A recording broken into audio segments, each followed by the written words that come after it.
It was 2019 when a group of amateur filmmakers flew a drone over a stretch of forgotten highway in the Nevada desert, a road long abandoned after the interstate diverted traffic decades earlier. They had expected to capture sweeping shots of crumbling asphalt and empty desert for a documentary on ghost towns. What they found instead froze them to the core: the shattered remains of a minivan, sun-bleached and half-buried in the sand. From above, the vehicle looked like a fossil, its roof caved in, windows fractured, metal gnawed away by rust. But what sent chills through the filmmakers wasn't just the van's condition. It was what lay scattered around it: children's toys, a faded road map, and the unmistakable remains of human bones, glinting pale in the drone's camera feed. When authorities recovered the wreckage days later, the license plate confirmed the impossible. It belonged to the Reynolds family, a young couple, and their two children, who had vanished without a trace on a summer road trip in night. For 25 years, their disappearance had been one of the Southwest's most haunting mysteries. Search parties had scoured highways, deserts, and towns. Billboards with their smiling faces had once dotted the roads. And yet, nothing. No car, no clues, no closure. Until now. Detective Laura Kane was called in when the discovery hit the news. She wasn't just any detective. She had been a rookie officer the summer the Reynolds family disappeared. She remembered the case vividly: the press swarming, the parents' faces on milk cartons, the frantic search that ended with nothing but dust and despair. The case had haunted her ever since, the one unsolved thread she could never cut loose. Now, standing in the evidence yard, Laura stared at the Reynolds van as forensic crews sifted through what remained. The air was thick with the smell of rust and sand baked into metal. She ran her gloved hand across the door, where a faint sticker of a cartoon dinosaur still clung, half peeled by time. "They were right under our noses all these years," one officer muttered. Laura shook her head. "No, not under our noses. Hidden." Because the location where the van was found was not random. The drone footage had captured more than just the wreck. It had shown deep tire tracks leading off the old highway, as though the van had been forced off the road. And worse still, the footage caught something else, barely noticeable: a crude wooden cross hammered into the earth near the wreck. Fresh wood, not weathered by decades. Someone had been there recently. Laura flipped open the old case file. Later that night, the Reynolds family had left Sacramento in June 1994, planning a road trip to visit relatives in Phoenix. They had been seen at a gas station outside Reno, then again at a diner in Ely. After that, nothing. The assumption had always been that they got lost in the desert, broke down, succumbed to heat, but their van's location didn't fit that narrative. The road they'd been found on hadn't been in use even in 1994. It wasn't on their planned route. And the wooden cross, that was deliberate. She pinned the drone photographs across her office board, marking the path of the family's last confirmed sightings. Her eyes kept returning to one detail buried in the file: a witness statement from a trucker who swore he saw the Reynolds van being followed by a black pickup the night they vanished. At the time, it had been dismissed as unreliable, too vague, too late. But what if it hadn't been? Laura leaned back, the weight of 25 years pressing down on her shoulders. The discovery of the van didn't just answer questions, it raised new ones. Why had it taken so long to find? Who had placed that cross? And if the family's remains were scattered around the wreck, why did some pieces appear missing? Her phone buzzed. It was the forensics team. "We've got something," the tech said, his voice tight. "You need to come in." When Laura arrived, the team led her to a table where evidence bags were laid out. Inside one was a small camcorder, its casing cracked but intact, recovered from beneath the driver's seat. The tech's eyes were wide. "It's old, but the tape inside looks preserved," he said. Laura's stomach turned. A tape. The tech slid it into a restored player, the screen flickering to life. Static gave way to shaky footage. The Reynolds family. David Reynolds, mid-30s, dark hair, driving. Beside him, his wife Linda, smiling tiredly at the camera. In the back, two children, a boy and a girl, laughing, holding up stuffed animals. It was intimate, raw, the kind of home footage families always made on road trips. Laura's throat tightened as she watched, but then the laughter gave way to something else. The footage grew erratic, shaky. Linda's voice whispered, "David, they're following us." The camera swung to the rear window. Headlights loomed in the darkness. Too close. The tape cut abruptly to static. For a long moment, the room was silent. "Is that all?" Laura asked hoarsely. The tech hesitated. No. "There's more, but the rest." He trailed off, unsettled. The screen flickered back. The van was stopped. The camera dropped sideways on the seat. Figures moved outside in the darkness. Voices echoed. Muffled. Male. Aggressive. Then a scream, high and piercing, cut through the static. And then, silent. The footage ended. Laura stood frozen, her hands gripping the edge of the table. She had spent decades chasing answers, but what she'd just seen only deepened the mystery. The Reynolds family hadn't simply vanished. They had been taken, and whoever had marked their grave with that fresh cross was still out there. That night, Laura couldn't sleep. She replayed the tape in her mind. Over and over, the grainy headlights in the mirror. The screams. She thought of the trucker's statement. The black pickup. She thought of the drone finding the wreck, as if by accident. But accidents didn't leave fresh crosses in the sand. And when she returned to the evidence board the next morning, a new Polaroid photo lay pinned to it. She hadn't put it there. It showed the Reynolds van, half buried in sand, taken from above, and scrawled across the bottom in jagged handwriting were the words, "You're not supposed to see this." Her blood ran cold. Someone was watching, and the story of the Reynolds family was only just beginning to unfold. The camcorder was heavier than the last two, its casing dented, its plastic cracked. Laura felt its weight against her ribs as she pressed it close. Ramirez's gun never wavered from Marcus, but his eyes flicked to her, silently asking if she was ready for what came next. They didn't risk playing the tape in the canyon. Ramirez cuffed Marcus, walked him to the SUV, and shoved him into the back seat. The drive back into town, silent, except for the crunch of tires on gravel and the occasional clink of handcuffs as Marcus shifted. He didn't fight. He didn't even look rattled. He just stared out the window, his lips curved in a faint smile, as though he knew what was coming and they didn't. Back at the station, Laura led the way into the evidence room. The camcorder sat on the table like a live thing. Vega, summoned in the middle of the night, wheeled in the playback unit.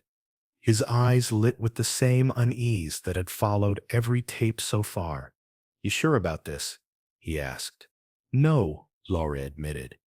"But it doesn't matter." She slid the cassette, labeled Side C, into the deck. The screen blinked to life, the static clearing. The footage began inside the canyon chamber.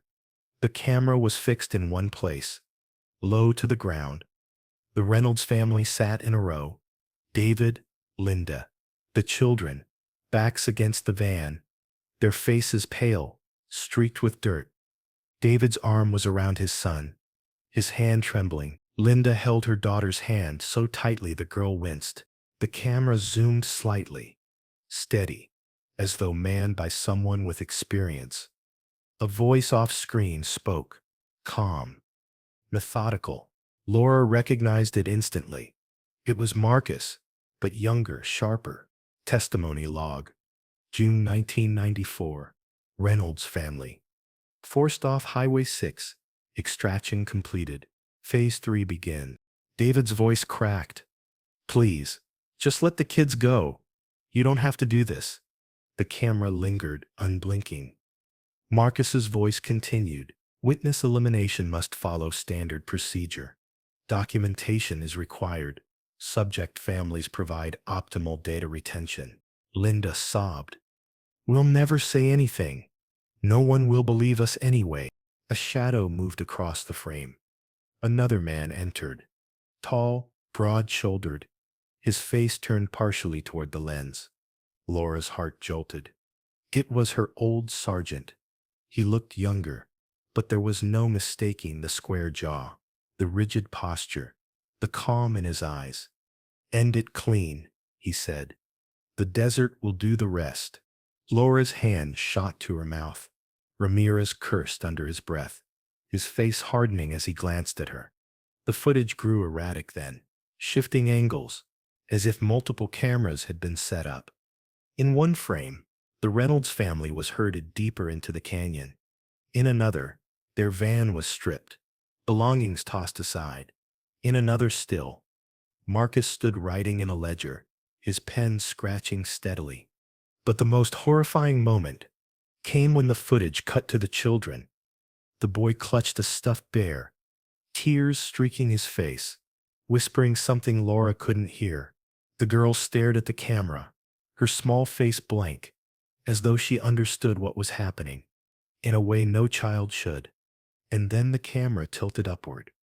Carved into the canyon wall, behind them were strange markings. Circles, lines intersecting, symbols too precise to be random. Marcus's voice narrated again. The archive must expand.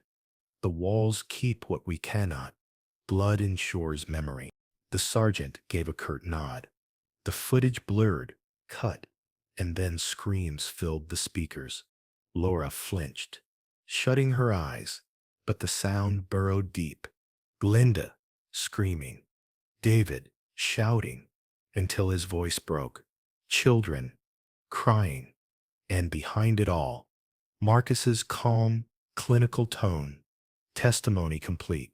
Archive preserved. When the image returned, the chamber was empty. The van sat crooked, headlights shattered. No sign of the family. Only the carved markings on the wall, glistening dark as though freshly painted. The tape ended abruptly, the screen snapping to static. For a long time, no one spoke. The only sound was the low whine of the tape deck spinning to a halt. Finally, Ramirez broke the silence. Jesus Christ. It wasn't just a cover-up. It was a ritual. Laura's head spun. The pieces slammed together in her mind. The Polaroids, the fresh crosses, the obsession with memory, the phrase, someone always stays. It wasn't about hiding bodies. It was about preserving stories through violence, binding them to the canyon itself. Her old sergeant hadn't just looked the other way. He had led it, and Marcus, he had been the apprentice. She turned to the window, where Marcus sat, cuffed in the holding cell.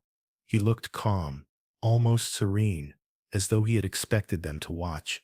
When their eyes met, he smiled. You see now, he called through the bars. His voice carried easily. It wasn't murder. It was preservation. They're still there. You felt it, didn't you? The air in the canyon? That weight? That's them. That's all of them. Laura's throat tightened. You filmed their deaths. I filmed their transition. Marcus corrected softly. Without me, without us, no one would remember. They'd be nothing. Dust.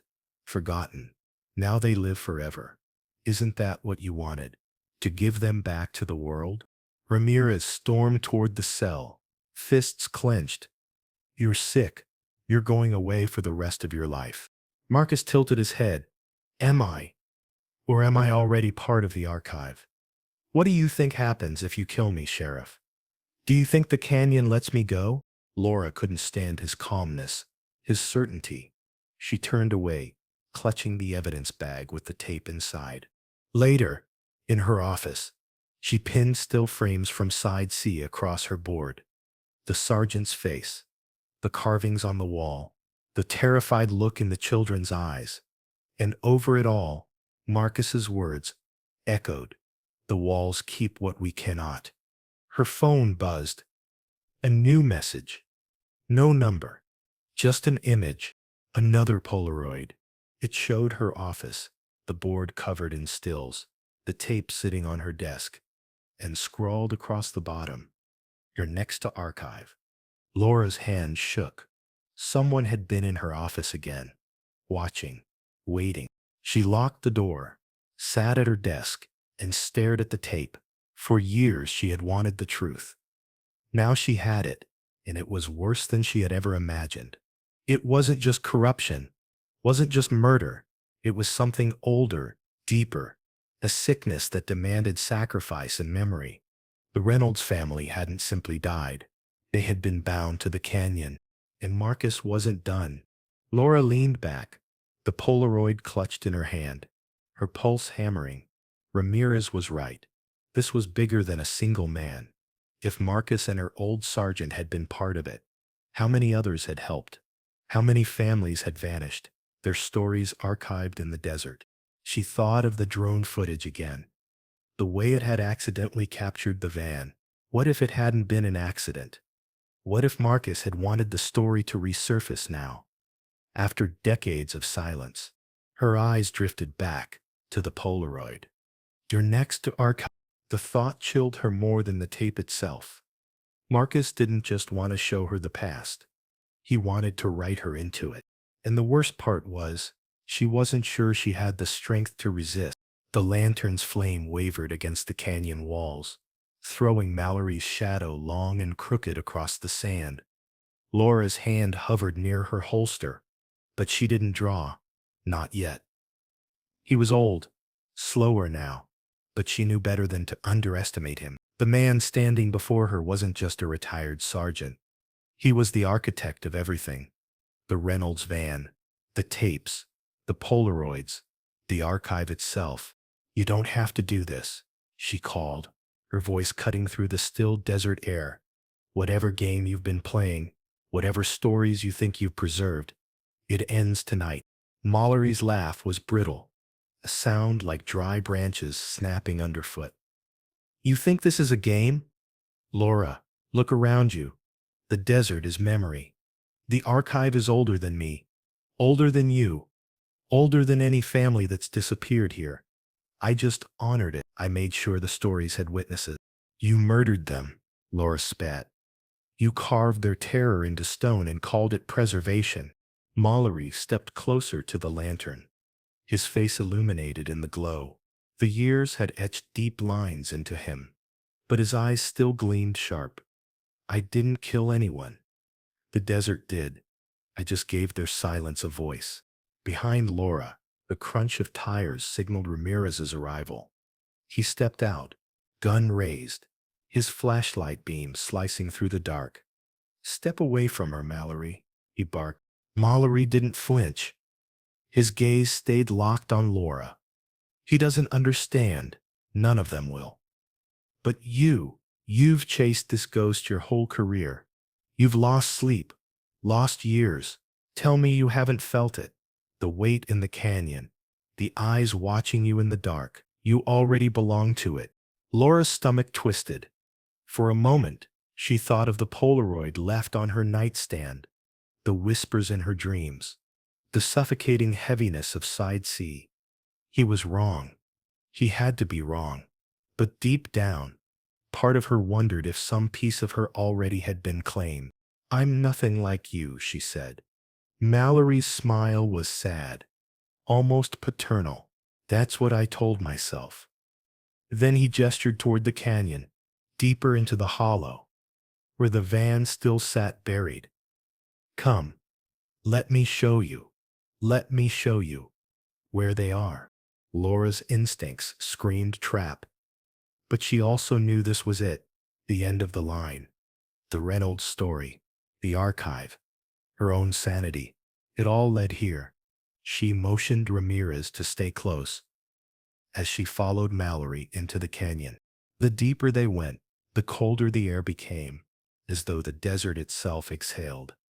Mallory's lantern painted strange shapes across the rock walls, and soon the markings from Side C appeared again. Circles, intersecting lines, symbols etched deep into stone. Fresh scratches ran over the old, layer upon layer, a palimpsest of fear. They all leave something behind, Mallory whispered reverently. Their voices, their faces, their last words. It seeps into the rock. You can feel it, can't you? Laura's skin prickled. She could feel it. The air was thick, charged, as if holding echoes. She tried to push it down, tried to focus on the man in front of her. You chose them, she said. The Reynolds. Why? Mallory set the lantern on a stone ledge, the light throwing his face, half in shadow.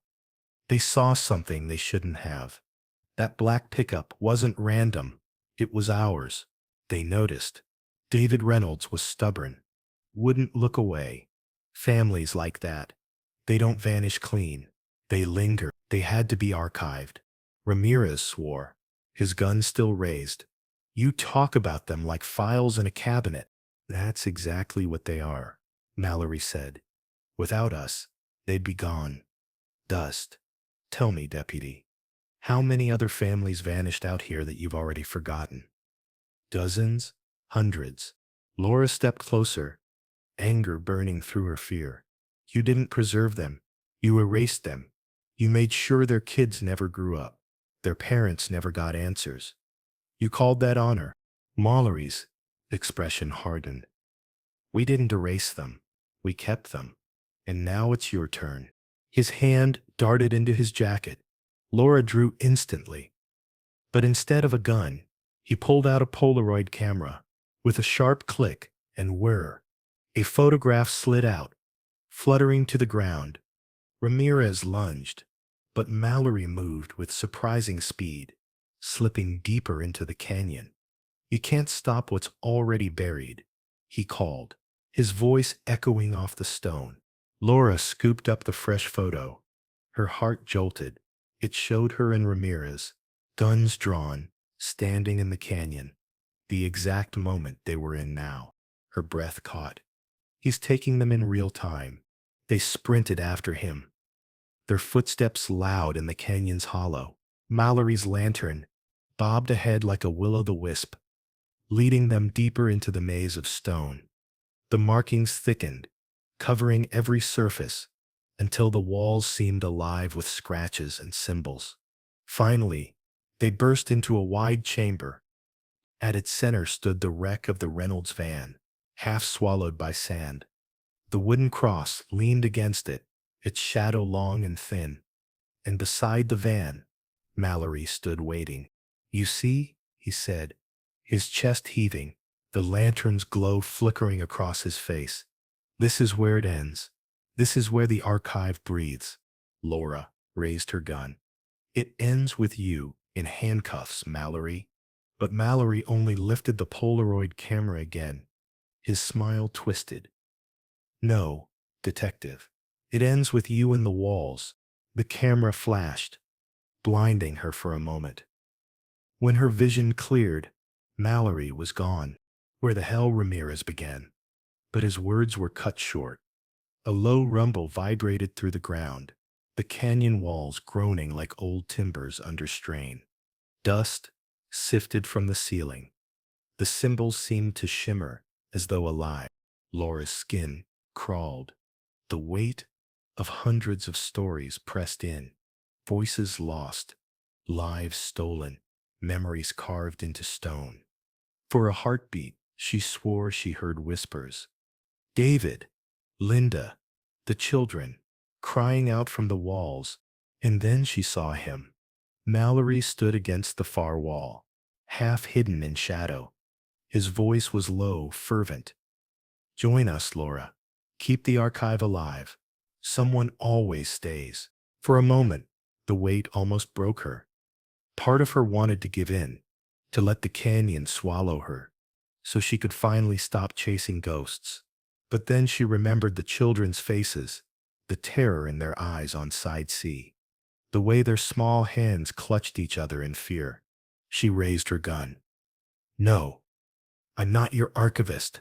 I'm their witness. The shot cracked like thunder, echoing through the chamber. Mallory staggered, the camera dropping from his hand. His body crumpled against the stone, sliding down the wall. The canyon groaned again, louder this time, as though protesting. But then the air seemed to lighten. The whispers faded. The weight lifted. Ramirez grabbed her arm. We have to go. Now. They ran, the chamber collapsing behind them. Dust filling the air, the walls shaking, as though centuries of memory were being torn loose. They burst out into the desert night, just as the canyon mouth sealed in a landslide of stone and sand. Silence returned. The archive was buried.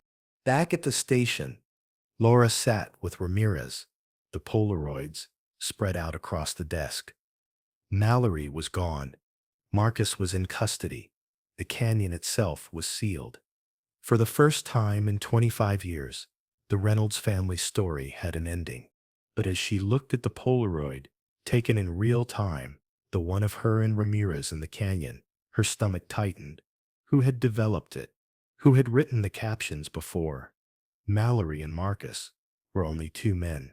The archive, she realized, had been bigger than them, older than them. Still, she tucked the Polaroid away, locked the tapes and evidence, and let herself breathe. For now, the Reynolds family could finally rest, and so could she. If you want more haunting mysteries, shocking vanishings, and stories that will keep you on the edge of your seat, don't forget to subscribe to Vanished Events, because some stories should never be forgotten. The Polaroid lay on Laura's desk like a curse. The caption, "You're next to archive," burned in her mind, heavier than the still frames from Side C pinned on the board. She had seen death, corruption, lies. But this was different. This was personal. Someone was documenting her life, just as Marcus and the others had documented the Reynolds family before erasing them. Ramirez barged into her office, his jaw tight, his badge glinting under the fluorescent lights. "We need to move Hale to county lockup. Now. He's taunting you, Kane. He's inside your head." Laura shoved the Polaroid across the desk. "He's inside this building." Ramirez froze. "What do you mean?" "Look at it," she snapped. "That's my office. This board. That tape. That photo was taken from inside this room less than an hour ago. Who had access?" He scanned the picture, his brow furrowing. The night crew, forensics, custodial staff. Hell, half the department if they wandered by. "No," Laura said, shaking her head. "Not half the department. Someone precise. Someone who wanted me to know they were here. Not just stumble across it." Ramirez paced, muttering under his breath.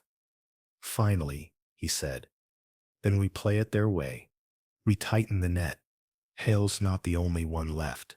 He's part of something bigger, and whoever left this wants you rattled. So let's turn it back on them." Laura's chest was tight. The weight of the Polaroid, the silence in her apartment, the drone footage, all of it was converging. Marcus said the Canyon Archives memories, that the walls keep what we can't. He wasn't lying. Did you see the carvings, the symbols? That wasn't random. It was ritual, organized. Ramirez stopped pacing, his eyes locking on hers. "You're saying there's more of them?" "The network," she nodded slowly. "And they don't just kill. They curate. They decide who's remembered and how." Before Ramirez could answer, Vega pushed the door open, panting, his eyes wide. "Detective, you need to see this." He carried a folder full of processed prints. Latent fingerprints lifted from the Polaroids had finally been analyzed. He spread them on the desk, pointing with a trembling finger. Most of the prints match Hale, but these, he jabbed at two clear swirls on the glossy surface. "These belong to Sergeant Mallory, retired 20 years. living the quiet rancher's life. He touched these Polaroids. Laura felt the floor tilt beneath her. Her old sergeant, the man who had been a father figure in her early career, the man who had signed off on salvage contracts. He's still involved, she whispered. More than involved, Ramirez said grimly. He's running it. Her chest tightened. If Mallory was still pulling strings, it explained the resources, the fresh wood for the crosses, the imported cigarettes, the ability to infiltrate her office without detection. Marcus wasn't the mastermind. He was just the apprentice, but the archive wasn't finished with them yet. That night, Laura didn't go home. She sat in the evidence room, the lights dimmed, staring at the side C tape. She felt the weight of the canyon pressing against her, even here, miles away. Every creak of the building made her flinch. Every shadow in the corner felt like it was watching. Near midnight, her phone buzzed. Another blocked number, she answered, her throat dry. Detective Kane, a voice rasped. Mallory's voice, older, weaker, but unmistakable. You saw side C. You understand now. Her pulse thundered. What I understand is that you murdered an entire family and called it preservation. No, Mallory said softly. We gave them permanence. Think about it. How many families vanish into nothing every year? Bones scattered, names forgotten. The Reynolds will never be forgotten. You saw the proof. They live in the walls, in the film, in us. You're insane, she spat. He chuckled, a dry, brittle sound. Insane is pretending memory matters, without sacrifice. You've been chasing ghosts your whole career, Laura. That's why you were chosen. Hale was right. You're perfect. Because you know what it means to lose sleep over the ones who vanish. You'll keep the archive alive after I'm gone. Her grip tightened on the phone. I'm coming for you, Mallory. Silence. Then faintly, good. The archive always needs fresh testimony. The line went dead. Laura slammed the phone down, her breath ragged. Across the room, Ramirez stirred from where he'd been half dozing in a chair. She told him everything. His jaw clenched tighter with every word. We hit his ranch at dawn, Ramirez said. No warrants, no waiting. We go in hard. But when dawn came, Mallory's ranch was empty. The horses gone, the house stripped. Only dust and the faint smell of smoke remained. And another Polaroid, pinned to the wall above the cold fireplace. It showed Laura and Ramirez standing together outside the station the night before. The caption read, "Already archived."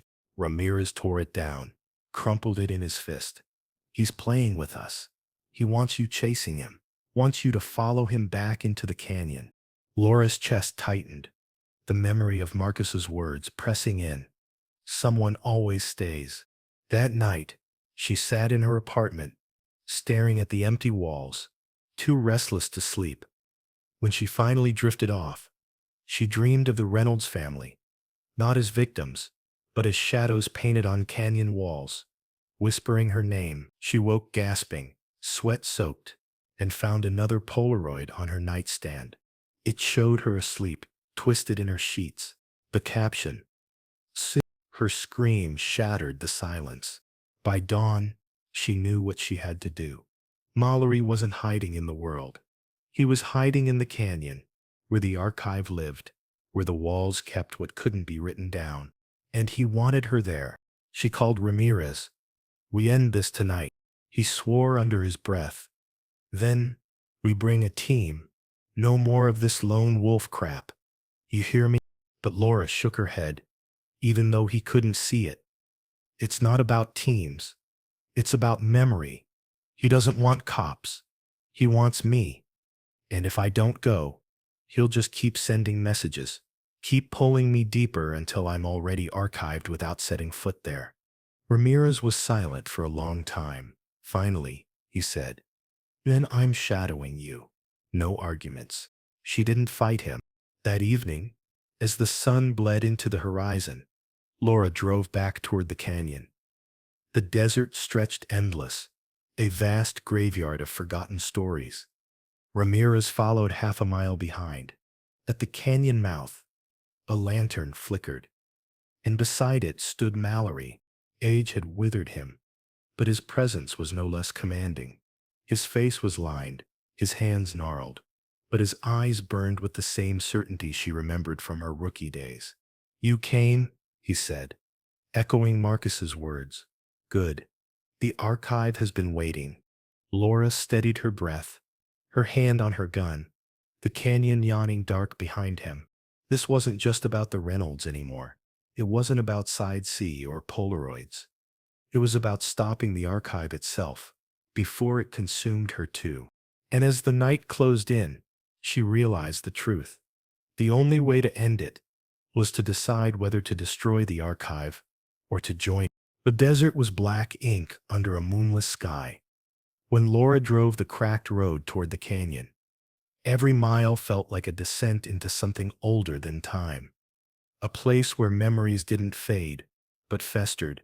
She kept one hand on the wheel, the other resting on the evidence bag that held the tape. Its weight seemed to throb, as though it wanted to be back where it had been filmed.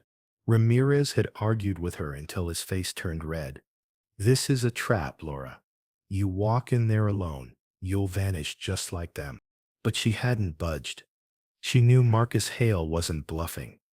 He wanted her to come, and if she didn't, more Polaroids would arrive, photos that could ruin lives. Or worse, photos that could vanish into the desert forever. At mile 59, she killed her headlights. The night swallowed her instantly. Only the crunch of gravel under her tires betrayed her movement. She parked near the dried husk of a Joshua tree, cut the engine, and stepped out. Silence. Then, 3 knocks. They came from the canyon itself, echoing like a drumbeat from the hollow's mouth. Laura steadied her breath and moved forward. Her flashlight beam trembled over jagged rocks and brittle shrubs. The deeper she went, the heavier the air became, charged with something unseen. It was the same weight she had felt when she watched the tape, the sense that the past was still alive here, waiting. She reached the chamber.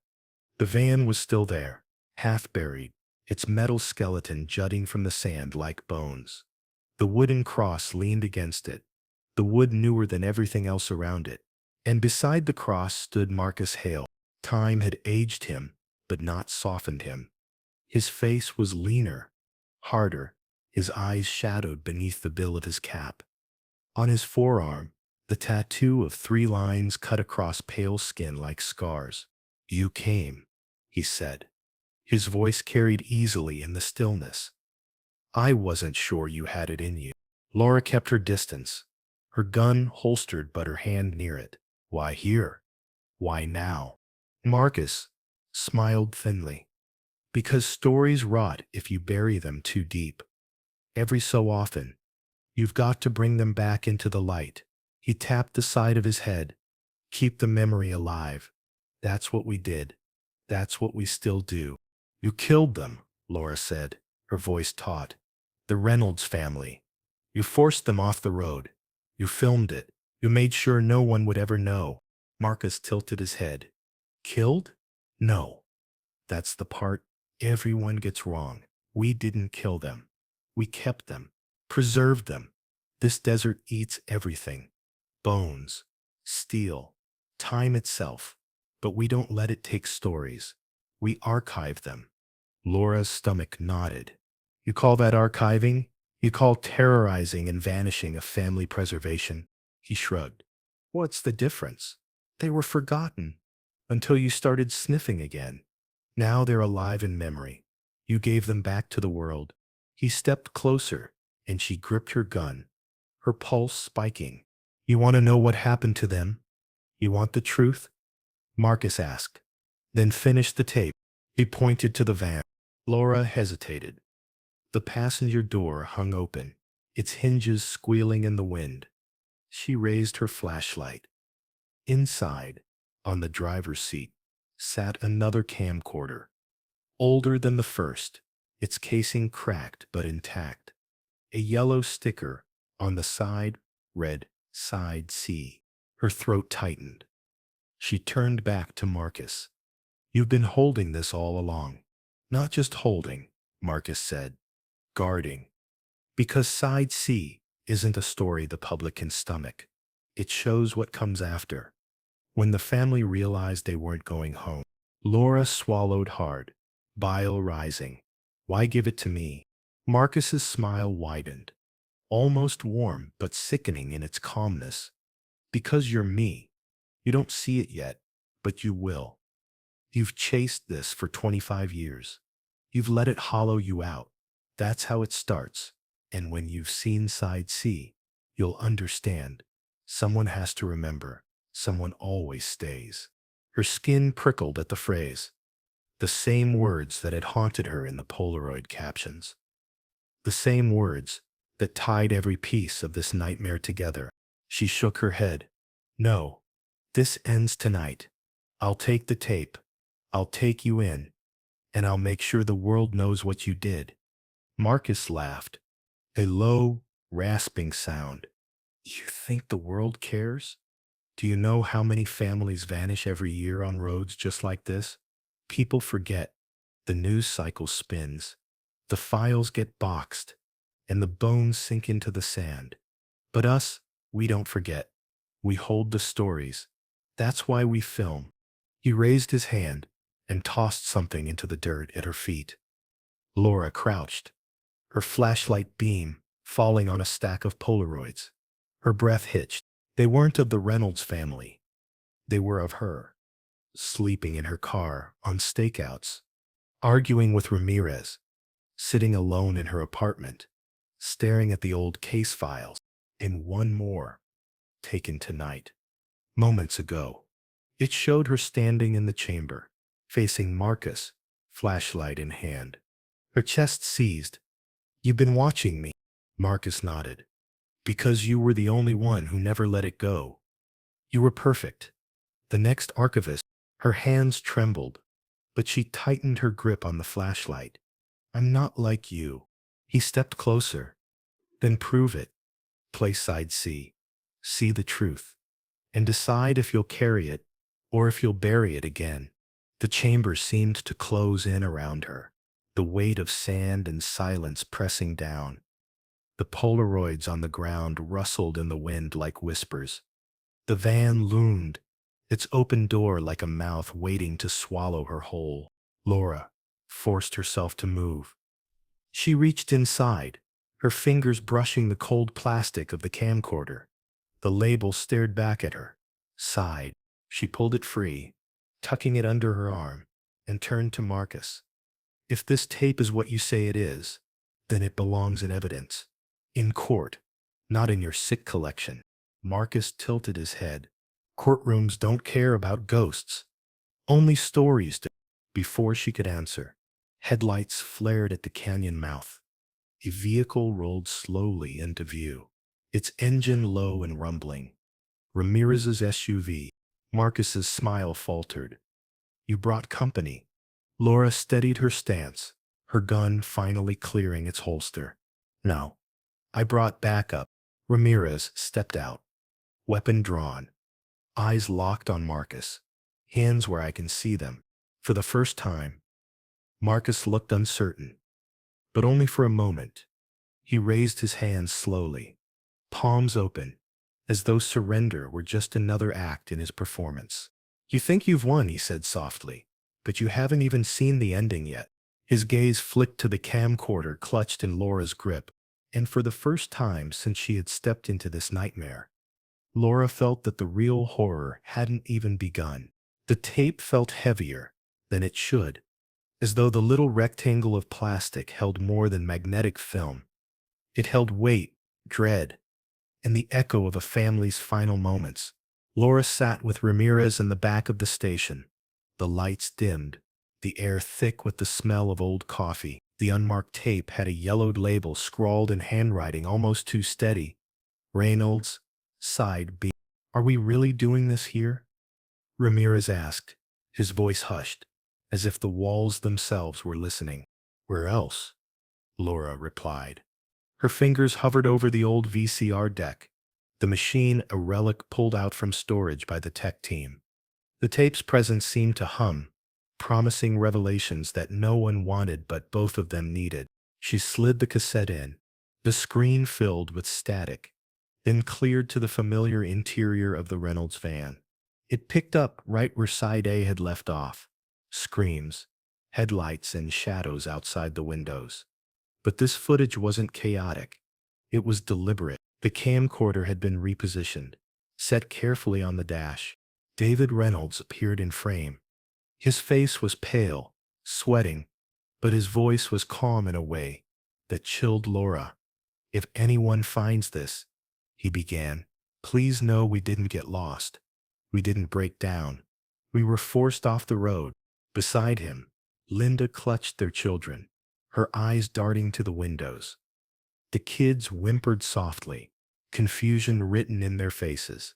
David continued, "They don't want us to be found. They said, they said no one can ever know what happened out here." The camera jostled as the van door yanked open. Two men appeared, their faces hidden by caps pulled low, their arms strong and unyielding. One gripped David, dragging him from the driver's seat. Linda screamed, clinging to her children. The second man leaned in close to the camera. Laura leaned forward, heart pounding. The man's face remained shadowed, but on his forearm, visible even in the grainy tape, were three parallel lines. The tattoo. The screen flickered, warped, then cut to another scene.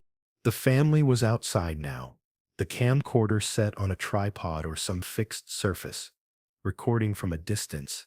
The van sat crooked, nose buried in the sand, headlights off.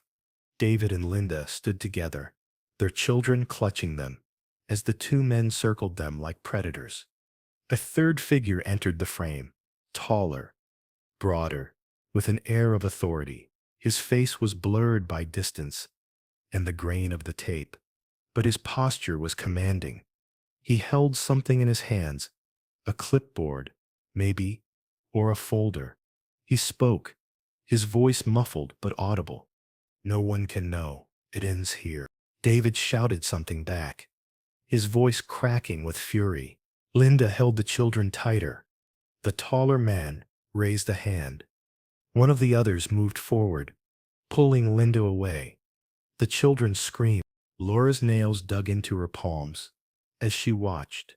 Ramirez muttered a curse under his breath. The tape glitched again. Static chewed the frame, then returned to the van, now abandoned, its doors open, headlights dark. The family was gone, but the camera kept running. For hours, the desert night passed into dawn, then day, then dusk again. The van sat silent, baking in the sun. Shadows shifted. Wind blew sand against the tires. Until finally, one of the men returned. He walked into frame, glanced at the camera, and leaned down. For the first time, his face filled the screen. Laura's breath caught. She recognized him instantly. Not from the case files, not from the suspects, but from her own past. The deputy. Young in 1994. The same man she had seen at mile 59. The one who handed her the tape. He stared into the lens, expression flat.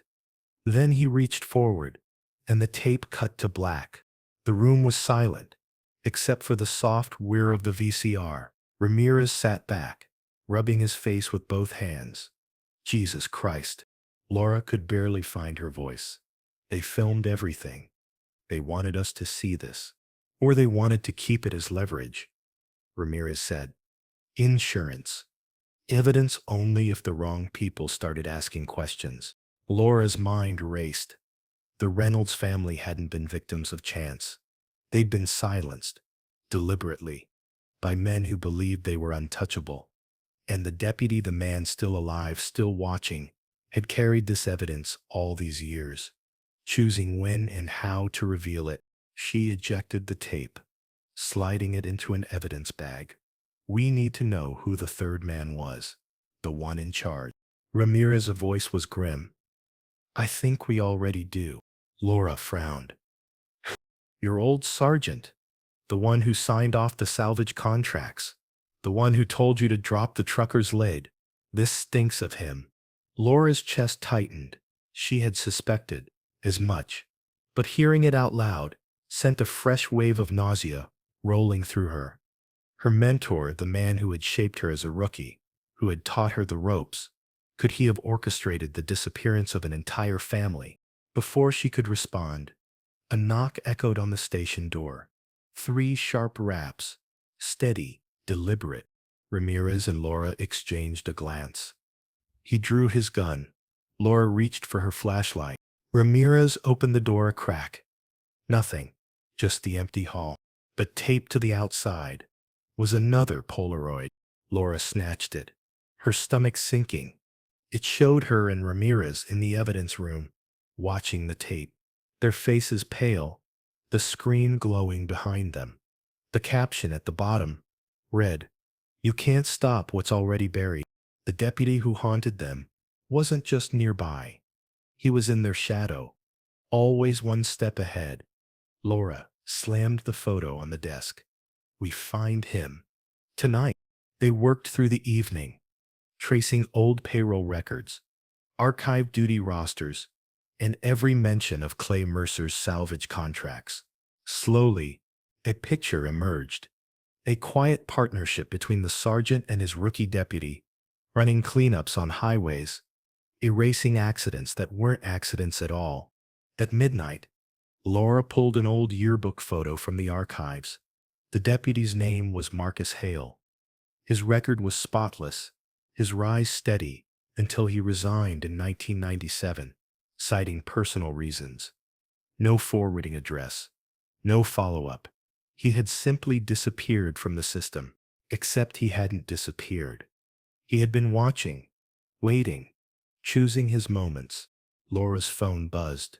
A blocked number again. She answered. Detective Kane. A voice drawled. Marcus's voice. Calm, steady. Older now, but unmistakable. Side B was only a fragment. You want the rest? You come back to where it ended. Bring no one else. Where? She demanded. You already know. The line clicked dead. Laura closed her eyes. The desert night flooding her memory. The hollow near the drone site. The wreck. The cross. That was where it ended. For the Reynolds. And where it had to end for her too. Ramirez leaned across the table. You're not going alone. If you walk into that canyon by yourself, you'll never come out. Laura stared at the Polaroid. The caption etched into her brain. You can't stop what's already buried. Maybe Marcus was right. Maybe the truth had been sealed away decades ago, beneath sand and silence. But Laura Kane had spent 25 years waiting for answers, and she wasn't about to let the desert keep them buried any longer. Laura didn't sleep after the Polaroid appeared on her board. She tore her office apart, looking for how it could have been planted, checked the windows, the latch on the fire door, the tiny strip of tape she'd stuck over the file room lock. Months ago, as a telltale, everything was intact. Whoever left it had a key or knew how to move through a building like smoke. At dawn, she drove straight to the forensics bay. The tech who'd played the camcorder tape, Vega, met her with a clipboard and bloodshot eyes. We ran the wood from the cross, he said, walking fast. It's modern pine, mass milled, cut with a reciprocating blade, not hand-sawed, galvanized spiral nails from a big box brand. Oxidation suggests it's no more than 2 years old, so someone marked the site in 2017 or later, Laura said. Why? Memorial or message? Vega lifted a bag of plaster casts, boot impressions in the lee of the wreck, deep lug pattern, Vibram style, men's size 11 or 12. No match yet. And this. He handed her another bag, a flattened cigarette butt. with a green filter. Imported menthols. Not common here. Who smokes imported menthols in the middle of the desert? Laura muttered. Someone who wants to be remembered, or someone who thinks he can't be traced. In the pathology room, Dr. Inoue stood over a tray of bone fragments. She didn't look up. Prelim only, she said. I can't give you a full osteology in a day. Give me what you can. Adult female pelvis. An adult male humeral shaft. Show perimortem trauma, consistent with a high-energy roll or crush. Your van explains that. But there are cut marks on at least 2 ribs. Fine kerfing you don't get from a tumble. Post-crash intervention, probably with a small-toothed blade. And there are elements missing. Laura felt the low sink in her gut, which juvenile long bones. Could be scavenging. Could be removal. Removal by who? Finally met her eyes. You tell me. Afterward, Laura parked on a side street and opened the 1994 binder.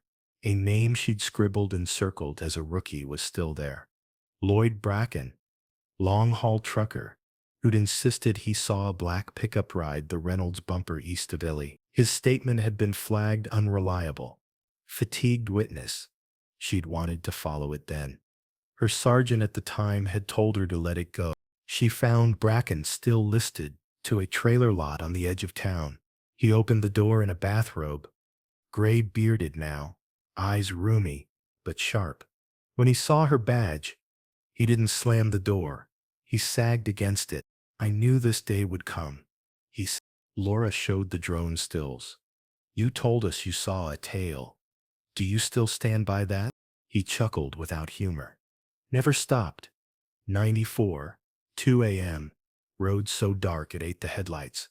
Family van, black pickup behind them, with a bar light on the cab. Not a rancher's truck. The way he rode them?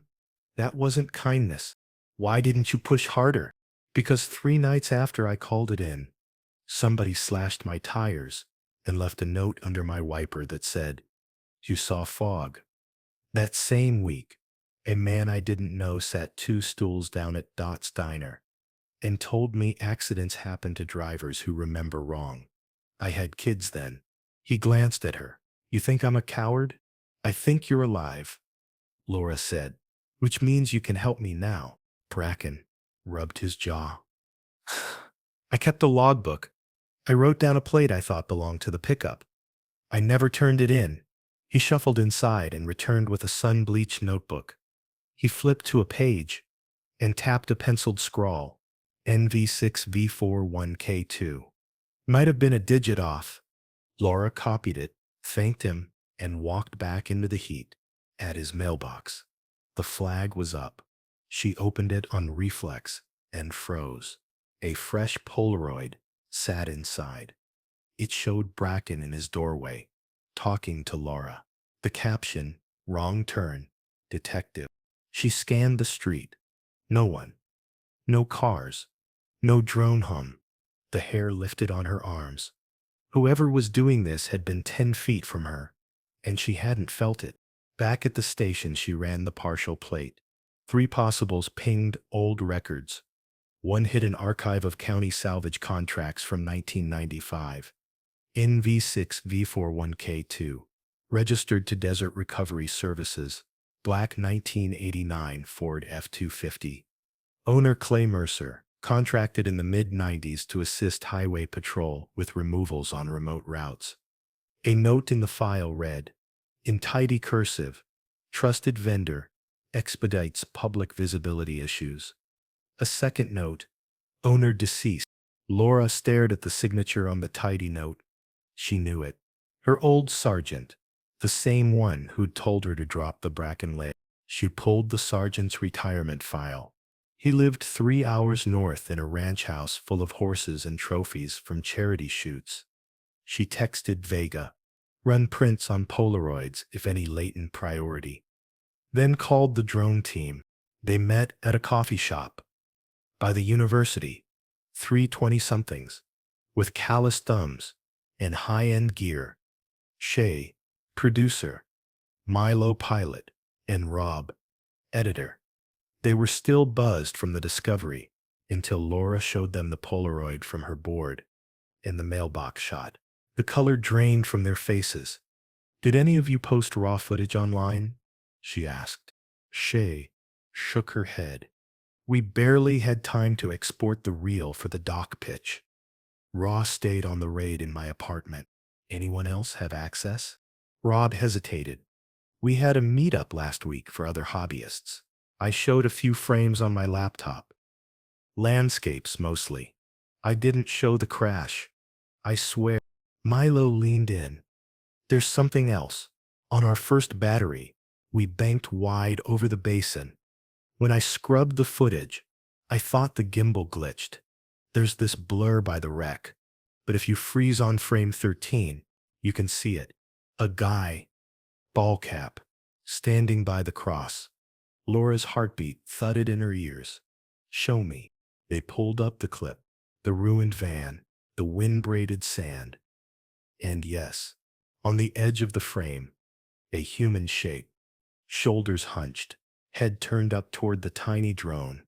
The cap's bill shadowed his face. On his forearm, a tattoo, 3 parallel lines. "Zoom there," she said. Milo magnified until the pixels broke. Not enough for a face, enough for the lines, enough for the truth. Whoever placed the cross was present the day the drone found the Reynolds grave. "Send me that still," Laura said, "and lock down your drives. No more show and tells." They nodded. As she left, Shay jogged after her, voice low. "Detective, someone broke into our storage unit 2 nights ago. Didn't take cameras, just old tapes and film canisters. We thought it was junk." "What kind of tapes?" Shay frowned. "Home movies people donate for digitizing. A man dropped off a box last month. Said it belonged to his late brother, who used to help the police back in the 90s. He never came back to pick them up." "What was his name?" "Mercer," Shay said. "I think Mercer." Laura drove to county records and dug deeper. Desert Recovery Services had filed salvage completion forms the summer after the Reynolds vanished for 3 separate incidents on old alignments, none of which had ever been logged by Highway Patrol. Each had been signed off by her old sergeant. Each had supporting photos attached. Only the envelopes were empty, labeled "pulled for audit." No audit existed. She was still reading when her phone vibrated. A blocked number. She answered. "You weren't supposed to see this," a voice whispered, breathy distorted. "Who is this?" "Drive to mile 59. Tonight. Come alone, or everyone sees what's left of the tape." The line went dead. Laura stared at the map on her desk. Mile 59 was 10 miles past the drone site, where the old highway dissolved into sand. It was the loneliest stretch of road she knew. She texted Ramirez her location and time, plus 2 words, "Shadow me." He replied with a single fex. Dusk poured gold over the basin. As she pulled onto the broken asphalt, the sky was too big, the silence too loud. At mile 59, she killed her engine and stepped out, the heat radiating off the hood. Wind dragged a long skein of dust across the road. A black pickup rolled out of the mirage, an old F-250, matte paint, the ghost of a light bar still bolted to the cab. It stopped 30 yards away.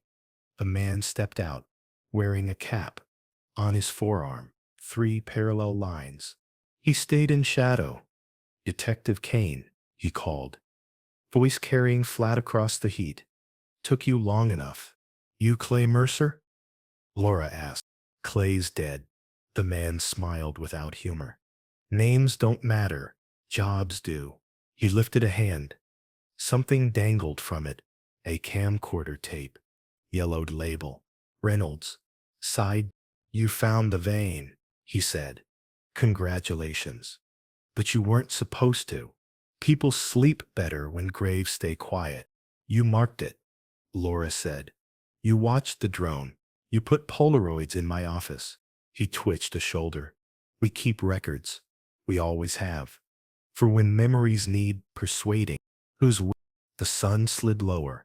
For a heartbeat, his face came into light. Laura's breath caught. He wasn't a stranger. He was younger than she expected, but the eyes were a match from a photo in her '94 binder. Not a suspect, a deputy, a rookie assigned to her sergeant, a kid she'd barely noticed. You worked the original search, Laura said. Worked it, he echoed, then cleaned it. He tossed the tape gently. It smacked the asphalt at her feet. Side B is worse than side A. Don't play it unless you're ready to see how far your people went to keep statistics clean. Headlights flared behind her. Ramirez, right on cue. The man lifted two fingers in a lazy salute and backed toward the truck. Laura bent to snatch the tape when a fresh Polaroid slid under her boot. Riding the wind, she picked it up. It showed her bent in that same posture, reaching for the tape, the pickup ghostly behind her. The caption in jagged ink, "Last chance to turn around." When she looked up, the truck was already a black line dissolving into heat. She held the tape to her chest, pulse thundering. For a moment, the desert hummed like the inside of an old TV. Then Ramirez's door slammed, and his shadow fell across the road. "Tell me you didn't come alone," he said. "I didn't," she lied. Then she lifted the tape into the light and felt the shape of the truth change in her hands.